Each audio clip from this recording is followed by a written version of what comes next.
Concordam? Sim. Sim, mas então quando vocês não entenderem, me fala, tá? Então, assim, essa tangencial, no caso, é, o lugar que está lesionado é a parte que vai ficar pro lado do filme? Isso significa tocando a curva ou a superfície em apenas um ponto. Por exemplo, joelho. Vocês, meninas, têm o quadril mais largo. Então, teoricamente, a patela, vocês têm uma síndrome patelofemoral muito maior do que nos homens. Então, a patela gasta por trás. Como é que você faz para ver uma patela por trás? Bota o joelho dobrado lá, né? Coloca o joelho dobrado e o raio vai vir crânio caudalmente ali fazendo uma tangencial. Aí você pode chamar de tangencial ou axial crânio caudal. Entendeu? Porque ele vai pegar por trás da patela para você ver o que gastou ali de trás da patela. Então, olha lá, ó. Incidência de arco zigomático, incidência para trauma de crânio, para ver fratura depressiva e incidência especial da patela, além de outras. Então, quando você tem uma lesão de afundamento, geralmente a incidência tangencial é a mais usada. Quando afunda um crânio, a gente chama de lesão de ping-pong, que é tipo uma bolinha de ping-pong, né? Que afundou. Aí, se você fizer um AP e um perfil liso, você não vai ver a parte que está a parte que tá afundada, depressiva. Sim? Sim. Então, beleza. Então, já já eu paro, tá, gente? Tá dando 18 minutos aqui, mas aí quando mudar o raciocínio aqui, a gente para ir de leves. Então, ó, incidência axial AP, posição lordótica. Então, o que é uma lordose? A gente tem uma lordose, uma curva anterior, tanto na cervical quanto na lombar, né? Então, essa incidência aí de tórax para o AP de tórax é para ver ápice pulmonar, também chamada de incidência apiculordótica. Nesse caso, o corpo que angula. Quando você não tem como angular o raio central, às vezes a máquina não dá esse recurso, você angula a pessoa. Então, o que você faz? Você cola as costas da pessoa no filme e pede ela para descolar o quadril. Vai andar com o quadril para frente. Aí ela vai ficar tipo aquela posição do morto muito louco lá, né? Aí o raio vai entrar no ápice pulmonar para você ver patologias tipo bronquite, problemas onde você tem sobrecargas ali que você quer ver que seja uma clavícula, uma coisa assim. Ok, gente? Então essa apiculordótica, em vez de ser angular o raio tá reto. Só que a pessoa que teria que estar reta ali, ela vai fazer assim. Aí vai ficar apiculordótica, porque você está fazendo uma incidência apical com ela fazendo lordose lombar. Tranquilo? Que aí você mexe no corpo da pessoa. No caso, em pé aí, né? Eu vou considerar o silêncio como sim, tá? Então, ó, transtorácica lateral. Eu gosto de pensar que essa é a melhor posição para costela, para arco costal. Então, o que que acontece? Você tá com uma fratura do lado direito do tórax. Então, você dobra esse braço para cima, põe ele lá atrás do pescoço, igual se você fosse dormir, né? Aquele relaxamento que a gente põe para ver uma televisão. Cola esse tórax no filme e faz uma posição oblíqua. Você cola a clavícula lá no filme, né, a posição lateral, direita ou esquerda, mas mais para oblíqua com o ombro que você quer ver, com o lado do tórax que você quer ver. Que aí ela vai pegar o arco todinho inteiro, certo? Ela vai dar para ver o arco todinho ali, a costela inteira, porque a gente esquece que a costela sai lá de trás, faz o balão e finaliza aqui no externo. A gente acaba achando que tem uma emenda nela, né? Eu, pelo menos, tem hora que eu viajo e não tem, tá? Tranquilos? Então, quando eu perguntar lá na frente, principal incidência para ver costela, transtorácica, tá? Que é com o tórax lateral, né? O lado que você quer ver colado no filme, o raio entrando ali, meio oblíquo, para ver a costela saindo de um lado e indo lá atrás. Dorso plantar e planto dorsal. Então, para começar aí, a gente revisa a anatomia. As costas do pé, onde todo mundo faz tatuagem, é o dorso, né? E a planta do pé é aonde a gente pisa. Então, dorso plantar, o raio entrou em cima, refletiu embaixo. Então, se você precisar ver um pé assim, vai ser o famoso, né, AP aí, certo? E o PA do pé vai ser a planto dorsal, que o raio está entrando na sola do pé e saindo pelo dorso do pé, que seria esse dorso, seria o planto dorsal. Ok, gente? Que seria o PA, né? Então, AP antero-posterior, PA póstero-anterior. Alguém tem dúvida disso, de posição anatômica do pé? Não, né? Beleza. Então, olha lá, incidência planto-dorsal do pé é especial para o osso do calcanhar, sendo também chamada incidência planto-dorsal axial. Então, quando você faz uma planto-dorsal que está entrando na ponta do calcanhar, lá embaixo, onde você pisa, e saindo aqui nas costas do calcanhar, ela também pode ser chamada de tangencial, porque o raio vai estar angulado e vai entrar na planta do pé e sair pela superfície dorsal do pé, ali onde tem o tendão do calcâneo, vulgo tendão de Aquiles, para a gente ver se tem esporão, certo? Para a gente ver problemas no calcanhar. E no calcanhar, o melhor que tem para ver é o perfil, você vê esporão, né? Aí você vai ver atrás e na base lá do calcâneo, para ver se está crescendo aquela esporinha. A gente vai ter aulas com imagens disso, tá? Essa visão aí, ela sufoca um pouco, mas ela é só para a gente conhecer. Parieta cantial e acantianto parietal. Parietos são aqueles pares de ossos que a gente tem lá no meio do crânio, né, da cabeça, né? E acantianto é uma superfície que a gente tem aqui no rosto, aqui a junção entre o nariz e o lábio superior, que seria perto da maxila. Então ela também é usada para sinusite.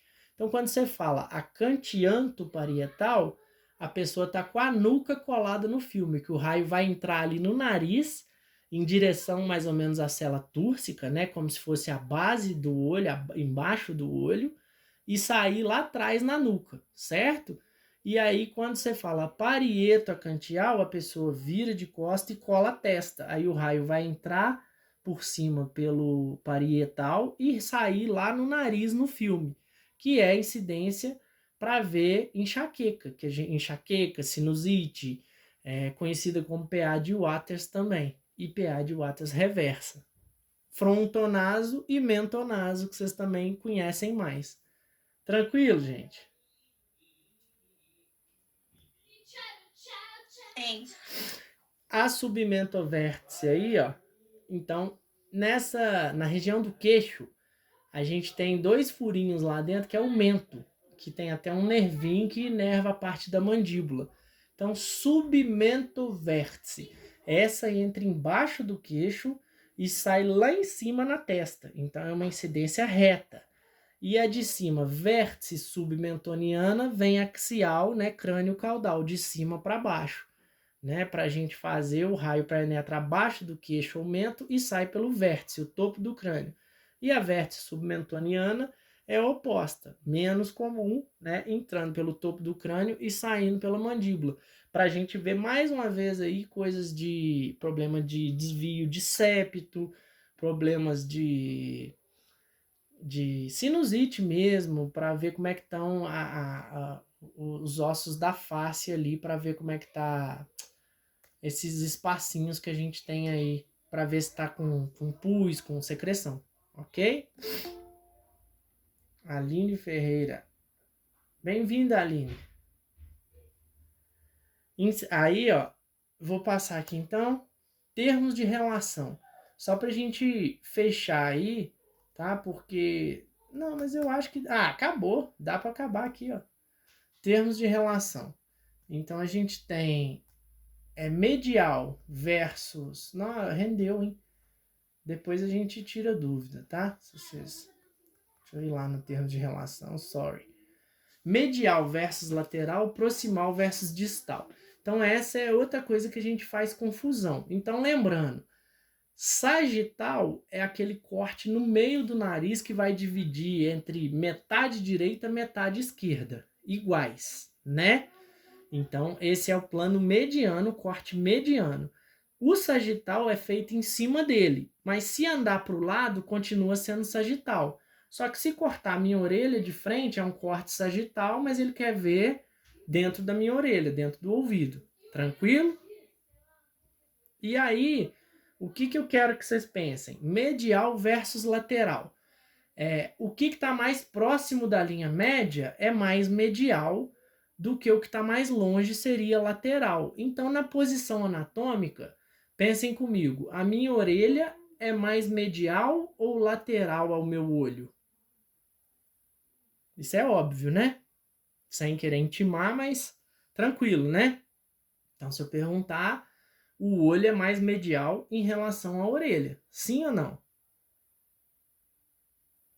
Sim. Se eu perguntar, o dedão da mão é mais medial ou mais lateral do que o dedinho da mão, do que o quinto dedo?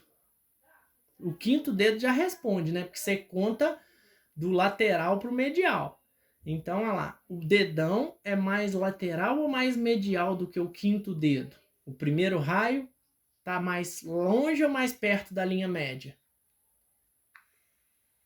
Eu acho mais longe. Mais longe, porque na posição anatômica a mão não fica espalmada para fora. Então falem, tá, gente? Não tem problema. A gente tem que ter essa interação. Então esse termo tá tranquilo para vocês. Eu já gostei aí do que eu vi. Porque quando você fala assim, medial lateral, você já cai em proximal e distal. Porque quando você tá olhando um osso, você vai falar assim, ele sofreu uma fratura proximal do rádio. Então, quem está mais próximo da linha média não é a cabeça do rádio? Então, você vai ter que saber que ele quebrou a cabeça do rádio ali, mais ou menos. Ok, gente? Se eu falar, ele teve uma fratura distal do rádio, então foi lá embaixo no punho, porque está mais longe da linha média. Tranquilos? Tranquilo. Então, só para fechar aí, o proximal, meu joelho é mais proximal do que meu tornozelo? Não é? Porque ele está mais próximo da linha média. Beleza, então. Tranquilo, gente? Então, cefálico versus caudal significa na direção. Então, aí a gente já falou daqueles planos axiais. O ângulo cefálico é um ângulo que vai em direção à cabeça. O ângulo caudal é o ângulo que vai em direção à cauda, à parte de baixo, como se a gente tivesse uma cauda. Imagina que você é um girino. Então, você tem uma cabeça e uma cauda. Então, cranial, cefálico, está indo para cima. Caudal está indo para baixo o raio. Interior versus exterior. Aí a gente entra nessa parte de interno e externo do tórax. Aí as camadas da pele, né? Então, você vai ter a pele, você vai ter tecido conjuntivo, tecido muscular. Então, a parte óssea é mais interna do que a parte muscular. Tranquilo demais esse aí, né? Superficial versus profundo vai ser em relação a um corte transversal. Quando você corta, por exemplo, você cortou o braço, Deus livre guarde o braço inteiro com uma serra. Então, a parte lá do osso vai estar mais profunda do que a parte da pele que vai estar superficial. Tranquilo, gente? Sim, né? Tranquilo. Beleza. Tranquilo. Muito obrigado, Marquinhos. Você ganhou da gente de 8. Ainda vou te porrar, você vai ver. E o ipsilateral... Você deu sorte que eu entrei para correr 10 minutos e não te vi em campo. Ipsilateral versus contralateral. Então, ipsilateral significa do mesmo lado. Porque quem estiver trabalhando em hospital vai ler um monte de laudo assim.